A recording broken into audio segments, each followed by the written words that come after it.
Well, it doesn't look like curfew to me. I've just got off the plane and it's quite early here, but I'm starting to feel the 9-hour trip. Yep, no curfew yet. Hi, Smile, Michael, Cheers. and Paul. Paul, I've got it right? Cheers. Yeah, cheers. Well, it's been quite an adventurous start, what with meeting people last night, the cafes and places round, pubs around here, and the entanglements at the hotel, and I don't know what. And it was a very short night. I had a call in the middle of the night from reception. I have no idea why. Twice. And but by the time I got up to answer it, it woke me up. They'd called off, so I don't know what that was about. Then I had a call an hour later, not having slept in between, from the fraud detection people at HSBC, so I got that sorted. And it's funny, this is a hot place, but it actually feels quite cool at the moment. Maybe the heat picks up during the day, but can you see all the yachts? Those three guys that I was talking to last night, the American guy, he's got a racing yacht that he'd had to leave here during COVID, and he was coming back to pick it up, get it working and sorted and maintained and freshly insured and picking up. And the other two guys, they were in the taxi with me, but that wasn't the reason why we were in the bar together. That was pure coincidence. And they just said, well, they're going to dump their stuff in the yacht and then go out for a drink, and then they're going to sail around the Caribbean, or, well, actually around the island. I don't think they go to any of the other countries. So I'm sitting here now with my tea, going to go out to breakfast. It's very easy to get catered for here. There seems to be cafes and things all over the place. I'm going to get breakfast, possibly get an English breakfast. Yeah, so, just starting out. You won't believe it, I've just missed it, but there was a little blackbird that I've never seen before, no idea what it was, and it landed here, right on this chair, and started looking at me. Obviously he's been used to people feeding him, and I think that's him singing in the background. Can you hear it?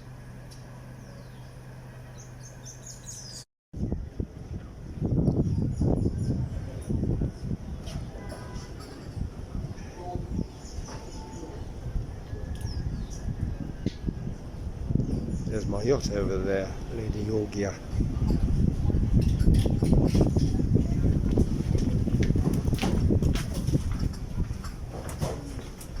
Hey, now or later on?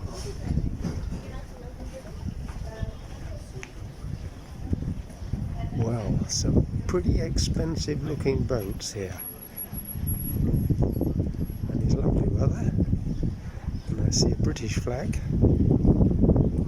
British ensign. I don't see a flag on the Lady Georgia. Probably a Russian oligarch. Oligarch. And I've had about an hour's sleep, so I'm probably talking rubbish. Lovely vegetation around here. And it was raining at about an hour ago. I heard it outside. Divide by 4 for UK for pound prices, and frankly, £15 for a lobster omelette is very reasonable, isn't it?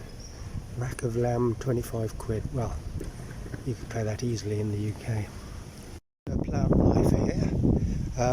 I recognise this, but I don't know what the name is. I'm sure you're going to be able to tell me. It's not azalea. Is it azalea? Maybe it is. And these as well, with the lovely red trees.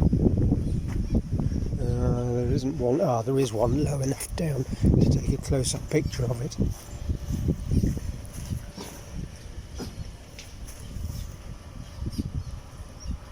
So, what's that?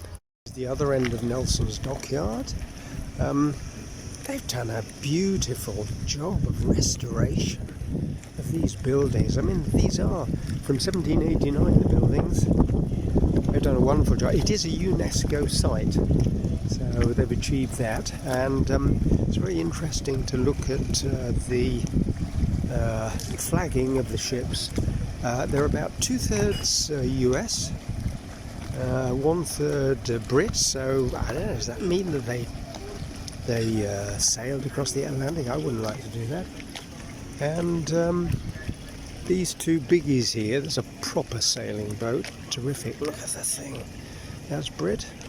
And this one here, which is a tremendous. It's like a floating hotel, but I think it's private. It's somebody's going to object in a minute to me taking photos. I think that is money. My goodness. So this is the Admiral's Inn, and it's sort of built around the Nelson's Dockyard, and it was really Nelson's Dockyard. This was the headquarters of the Nelson's Caribbean Fleet. I suppose he had half a dozen other fleets. And I was going to stay here. For some reason I didn't. I'm quite happy with where I am. I think this is much more expensive and facilities maybe not as good. This seems to be a dangerous place to walk. So these bricks here, and they look it, and this special style. Do you remember, Monica, the top of the wall in Bolter's Court? Do you remember? It was a particular style, and it was just like this. And we had a builder come round to make a quote, and he said that's very old because for a long time they haven't made walls like that. I think it's just to keep the water off the wall. And I seem to be going into fortifications now.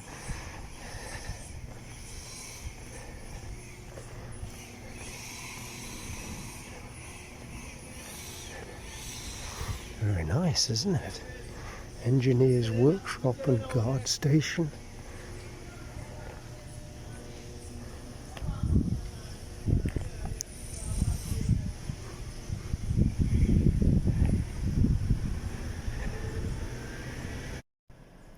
Well, as I say, there are a number of people making absolute millions from this epidemic, and most of them are the pirates and gangsters linked to the testing process. And I thought I saw high prices in Dubai, in the UK, in Austria, wherever I've had a test, but nothing compares with Antigua. Trinidad, where I'm going next week, it's a reasonable price, but Antigua, there's only one place where you can get it. The price is $250, and you're trapped. There's nowhere else you can do it. Absolute bastards. They are making millions from this. And I don't understand, in England as well, why the hell doesn't the government intervene and impose price controls? From this $250, I tell you, 99% is pure profit. To take a swab, to put it in a bottle and look for a colour or mix it with chemicals or do what they do, that's just a few pfennigs to do. And they charge $250. Absolute bastards. Look at this. Suddenly, out of nowhere. Blimey. It's turned black. You can't see over that side. Wow. This was very, very sudden. So it's quite changeable here. It was cloudy earlier. Now it's a very bright blue sky. This is one of the local bus stops. There seem to be lots of bus stops, but no buses. The buses move when they get full. I asked the lady, she's waiting for a bus as well. How long does it take? No idea. She said, get in the shade while you can. So that's what I'm going to do. And right up there on top of the hill, I don't know if you can see it, but lovely looking house. He must have fantastic views up there. See the harbour in all directions. Don't know if you can see these little tiny things. Oh, there's one there in the sunlight. Possibly you can see him. Little tiny ones. And the voice goes with the size. Tiny, tiny. Can you see it? That one there in the sun? I think the camera's having a problem focusing.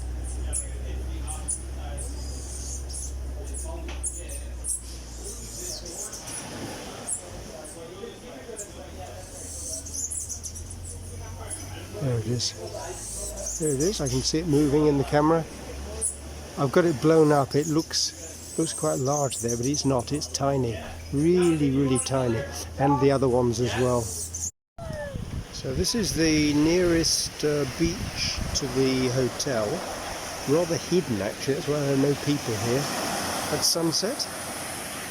Still plenty of people in the water. It is warm. It is definitely pretty blinking warm. People taking drone pictures. I ought to have brought my drone. It would fit in my pocket, but I forgot. There's so many other things to bring. But it's quite lovely, and I don't know. I hope the sunset comes out on the camera.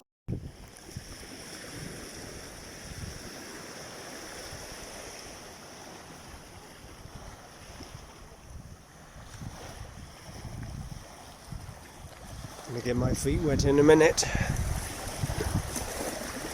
The water really does come up to the edge here.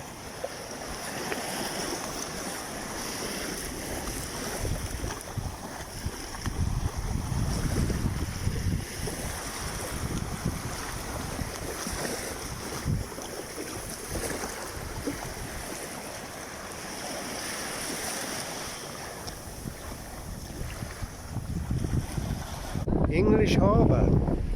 Wow, how about that? Isn't that just lovely?